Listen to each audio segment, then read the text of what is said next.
Magandang umaga, ngayon po yung araw ng Martes, December 12, 2023. Update po muli sa lagay ng panahon.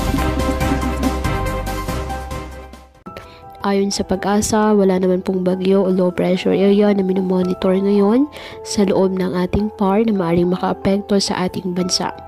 Easterlies o mainit na hangin nagmumula sa dagat Pasipiko ang nakakaapekto ngayon sa ating bansa. Kaya asahan pa rin po ang generally maliwalas na panahon sa halos buong bansa, maliban na lamang po sa tsansa ng mga localized thunderstorms. Wala rin po ang gale warning na nakataas sa anumang baybayin ng ating karagatan, kung kaya malaya pong makapamalaot ang ating mga kababayang mangingisda at may maliliit na sasakyang pandagat.